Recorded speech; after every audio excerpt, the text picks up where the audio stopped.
Respecting confusion. Respecting confusion. What could be the source of the confusion that frustrates us? Could we be frustrated because of respecting an ideal which we have been trained to value and defend, but which is clearly inconsistent with our direct experience? Idiota identificator omniscient humiliati. The one who is ignorant and claims to know everything, they will be humbled. It can be stressful to pretend that an ideal is realistic when there is extensive evidence contradicting a particular presumption or ideal. Such a pretense can lead to intense frustration, a pretense that an ideal is actually infallible, that an ideal is actually not an ideal, but more than a model, it's reality, more than a perspective, more than a set of presumptions, more than a way of interpreting things. It's the only possible way. Oh, if we start pretending that one ideal is the best ideal of all, or the only ideal, that can lead to frustration, intense frustration, even humiliation. How do I advance my own interest without discarding an old model, which I do not want to admit might be obsolete? Well, I could keep trying what is obviously not working. I could complain loudly and hope that someone cares enough to come and rescue me from my confusion and distress. I could have a tantrum of frustration. Respecting tantrums. I should not be frustrated. It is not that my ideals are idealistic. My ideals are self-evident, which is why I desperately avoid reviewing the original logical process which led to the forming of my sacred, self-evident ideals.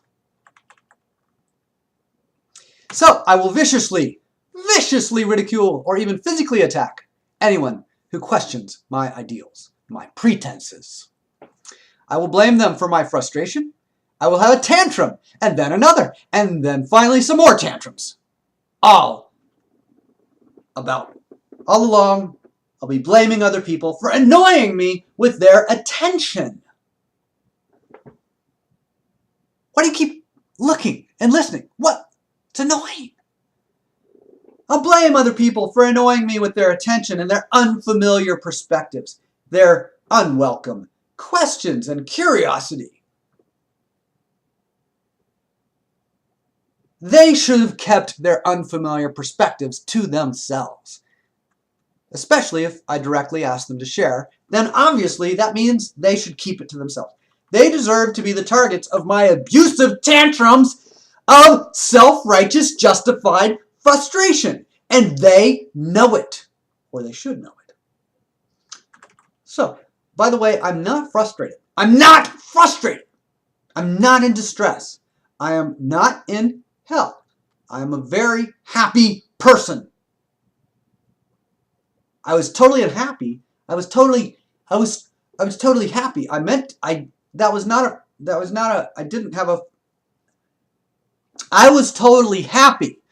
You're not listening. I was totally happy until those people, came along and frustrated me by witnessing the disappointment that I am desperately afraid of admitting is present.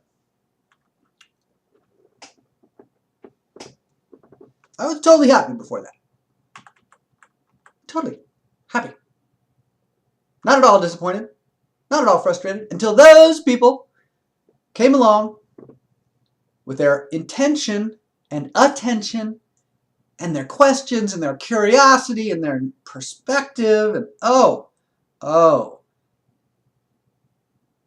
now they see what may be disappointment that I've been pretending I don't have, and that could be a source of tension.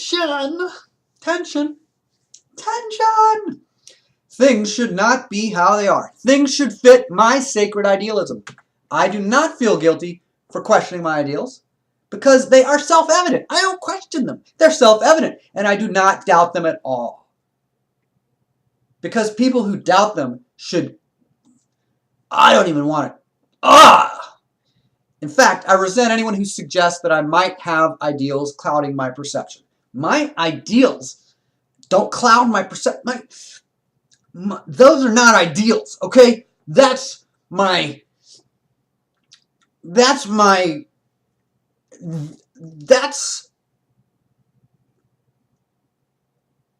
I'm not frustrated.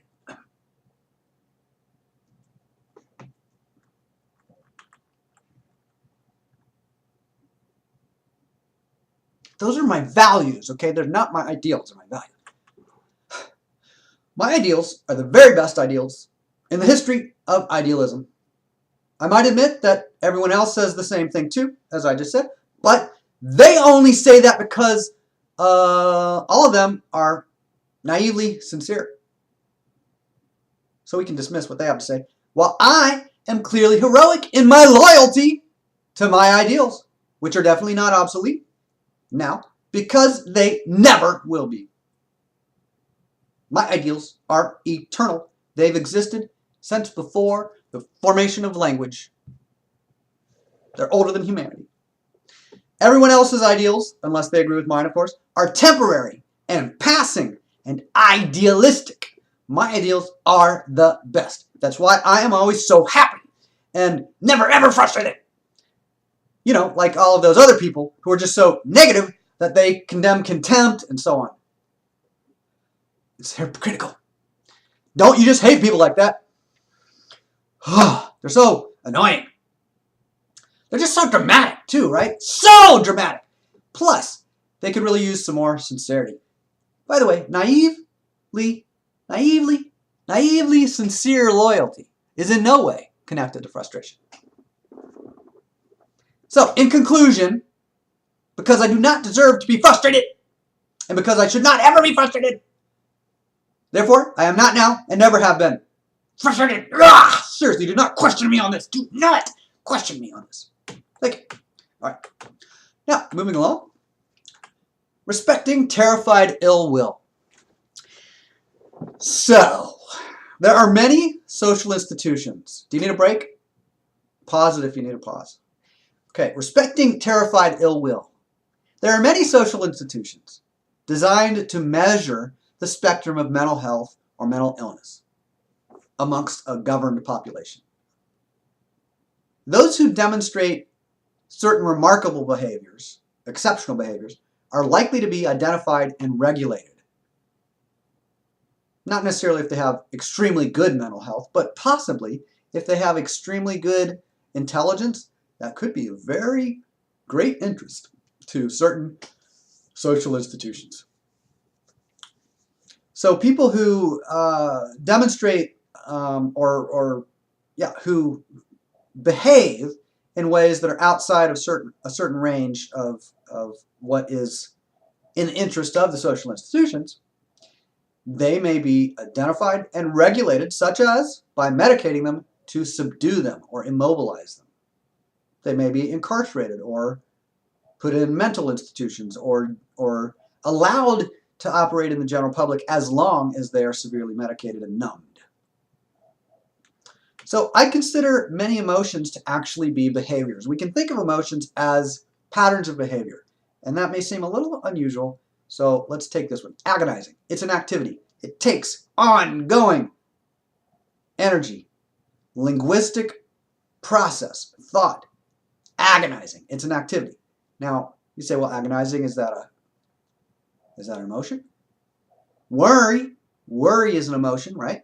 And how can you worry if you're not worrying? Worrying is the behavior, and we say, as a result of worrying, you are worried and you have worry as an emotion. Well, look, it's a behavior. They all go together. Agonizing gives you agony. Worrying gives you worry. Frustration also requires activity to escalate the original disappointment into a full-blown tantrum of distress. When we think of emotions like delight or rage We can also think of facial expressions and physical gestures. Yes! Yeah, the arm movements of delight and celebration and like, rage. Oh my God! Those people are so frustrating. Those are actually similar physical gestures. I didn't even think of that, and then I did it, and there it was. So, however, all of those facial expressions and physical gestures may be the results of a more subtle form of behavior. I already mentioned it when I was talking about agonizing and worrying. Linguistic behavior. Talking, thinking, talking to myself, talking to other people. Internally, I have perceptions and sensations, and I have labels and interpretations and evaluations going on through language. And then I get mad. The agonizing shows up on my face. The worrying shows up on my face in my gestures.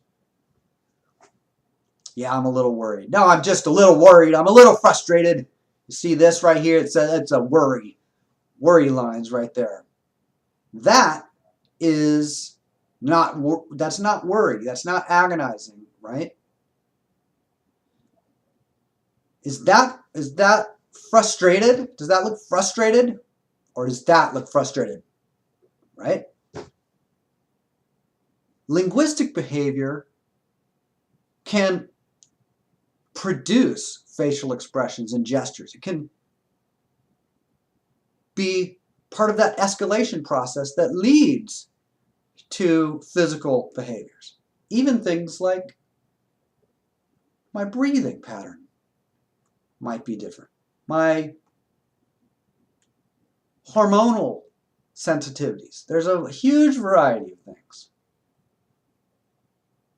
I can worry myself to a point of, having certain hormones be released into my bloodstream as a result of that agonizing, of that worrying behavior. The next segment is respecting maturity. We're going to get now into a little bit more about linguistic behavior. If I recall correctly, I wrote this a few days ago. So we'll talk about respecting behavior. We'll talk about respecting maturity in the next video.